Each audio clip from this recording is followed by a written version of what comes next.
Seja como for, encontre esse caos interior, encontre esse estado interno que lhe permita transitar entre mundos. Isto lhe constitui particularmente um portal.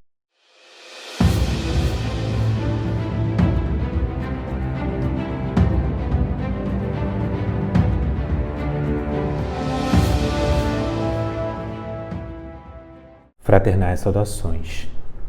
E sim, dignos, para além da camada mais comum, popular e exotérica de interpretação da Bíblia, existe, em realidade sempre existiu, uma outra camada mais profunda, cabalística e esotérica de interpretação das Escrituras.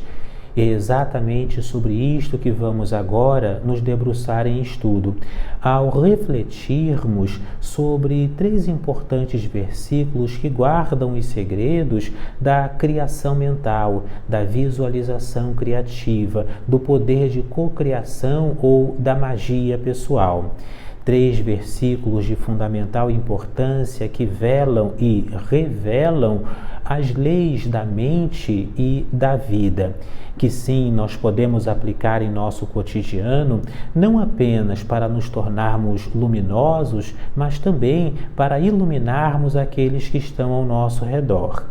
E vamos dividir, dignos, esse nosso estudo, reflexão, em 2 partes fundamentais. Na primeira parte, vamos localizar os 4 elementos e princípios cabalísticos nestes 3 versículos e, na sequência, caminhando mais para o final deste nosso vídeo, vamos extraindo algumas ferramentas, alavancas importantes por ocasião de aplicação das leis da mente no processo de cocriação, de visualização criativa e de magia pessoal. Sejam, portanto, dignos irmãos e irmãs, muito bem-vindos a este que é o nosso vídeo 259, 259º vídeo em nosso canal. E claro, se você é novo por aqui, desde já se inscreva no nosso canal, curta agora também este nosso vídeo e deixe aqui a sua palavra de apoio. Estas vossas ações é que de fato contribuem para a manutenção e o avanço, o crescimento desse nosso círculo de estudos aqui no YouTube. Paz profunda. Pois bem, dignos, informo aos senhores, sem maiores delongas, que os referidos 3 versículos se localizam exatamente no início da Bíblia, no livro do Bereshit, ou como é mais popularmente conhecido, o livro do Gênesis, o primeiro livro do Pentateuco mosaico. Quando você abre a Bíblia, tanto na Bíblia judaica, o Pentateuco, quando você abre a Bíblia, seja esta cristã católica, cristã protestante ou de qualquer outra denominação, os primeiros 3 versículos vão dizer, em essência, o seguinte: e no princípio a terra era sem forma e vazia, e o Espírito de Deus pairava por sobre a face das águas. E disse Deus: haja luz, e houve luz. E viu Deus que a luz era boa, e chamou a luz dia, e as trevas noite. Vou repetir para que você possa memorizá-lo, antes que nós possamos estudar e extrair princípios fundamentais destes mesmos versículos. Abre aspas. No princípio, a terra era sem forma e vazia, e o Espírito de Deus pairava por sobre a face das águas. E disse Deus: haja luz, e houve luz. E viu Deus que a luz era boa, e chamou a luz dia, e as trevas noite. Fecha aspas. Vamos localizar em primeiro lugar os elementos aí. Quais são os 4 elementos fundamentais que vão estar aí localizados? Vejamos. No princípio, a terra era sem forma e vazia. O primeiro elemento, a terra. E o Espírito de Deus pairava por sobre a face das águas. Vejamos que a palavra Espírito, do grego pneuma, que vai referir-se também ao próprio ar, e do hebraico ruach, que também se refere à vitalidade através do ar, que é soprado nas narinas no início da criação, vejamos que pneuma, ruach, que também são interpretadas ou traduzidas como espírito, se referem ao elemento ar, que é o elemento do pensamento. E o pensamento ou o espírito de Deus pairava por sobre a face das águas, o terceiro elemento, as águas que estão sintonizadas com as emoções. Então, no princípio, a terra era sem forma e vazia, e o Espírito, o ar de Deus, pairava por sobre a face das águas, o elemento água. E por fim, o quarto elemento, na sequência, que é quando, e disse Deus, haja luz, fiat lux. Essa palavra faça-se e a própria palavra luz são os elementos correspondentes ao fogo. Então nós vamos ter nestes primeiros versículos bíblicos os quatro elementos fundamentais devidamente distribuídos. Nós temos terra, nós temos o espírito, que representa o ar, ruach e pneuma, temos a água e também vamos ter o fogo, os quatro elementos aí posicionados. Mas, em suma, o mais importante é o que vem agora na sequência, em que nós vamos extrair alguns pontos fundamentais. Vejamos que, no princípio, a terra era sem forma e vazia, é uma referência ao caos primordial.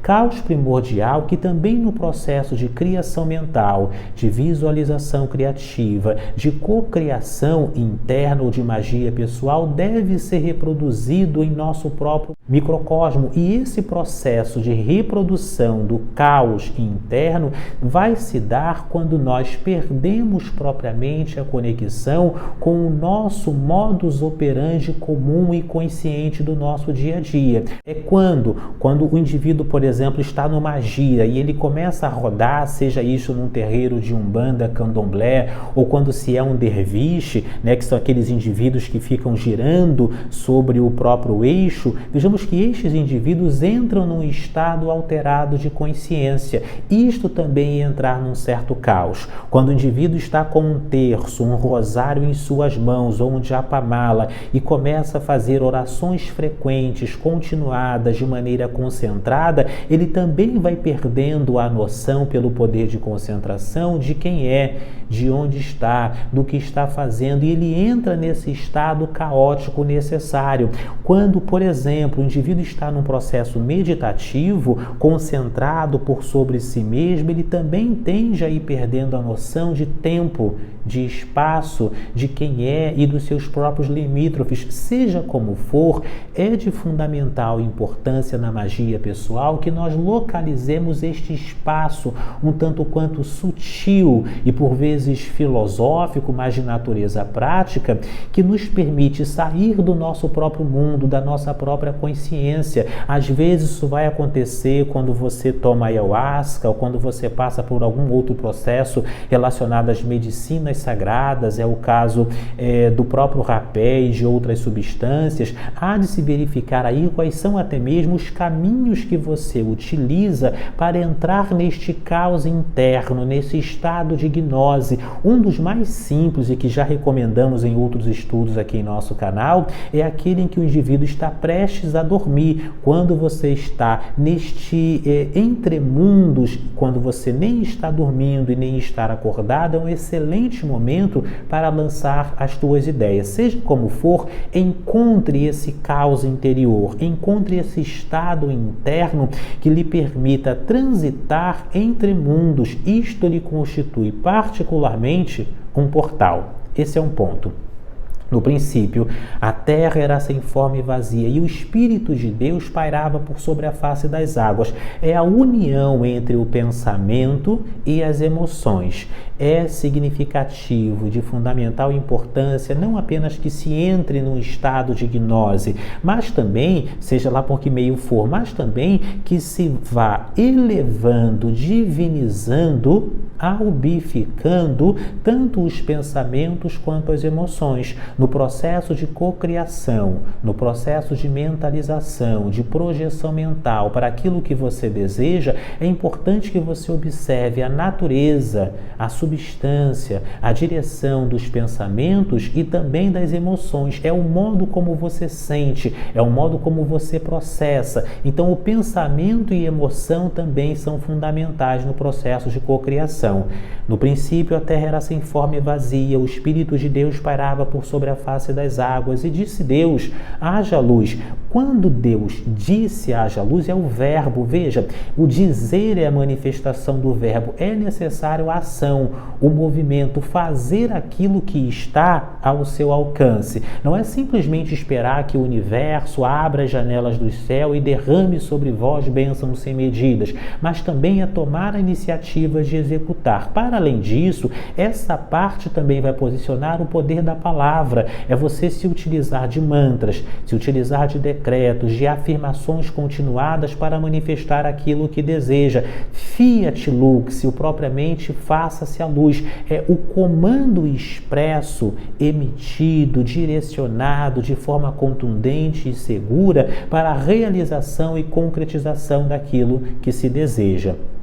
E na sequência desta mesma reflexão, vejamos que, e viu Deus, depois que a luz foi feita, que a luz era boa, ou seja, ele reconheceu os benefícios da própria luz. Ele viu que a luz era boa. Isso expressa simbolicamente a necessidade da própria gratidão, ou seja, de reconhecermos positivamente aquilo que nos acontece, seja por um viés de fato mais benévolo ou através de circunstâncias mais difíceis que nos vêm como ensinamento. Seja como for, é aplicar o poder da gratidão, mesmo que o da gratidão antecipada, ou seja, agradecermos por algo que ainda nem aconteceu, por algo que ainda não é visível na linha do horizonte, mas aplicarmos isto. E viu Deus que a luz era boa, e ele fez uma separação ao versículo final, e chamou Deus a luz dia e as trevas noite. Também se refere aqui a um princípio de suma importância, que é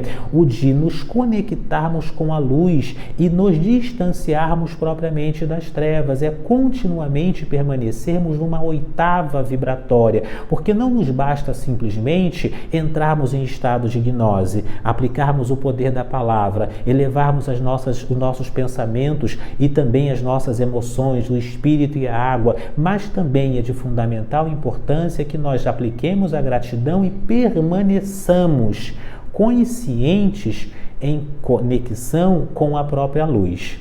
Digníssimos irmãos e irmãs, se você acompanhou até o final aqui esta nossa breve reflexão sobre esses primeiros versículos do Gênesis, deixa aqui nos comentários: eu me conecto com a luz. Eu me conecto com a luz. É a afirmação chave deste nosso vídeo para quem acompanha até o final. Eu me conecto com a luz. E claro, deixa aqui também a sua sugestão para os próximos estudos. Paz profunda.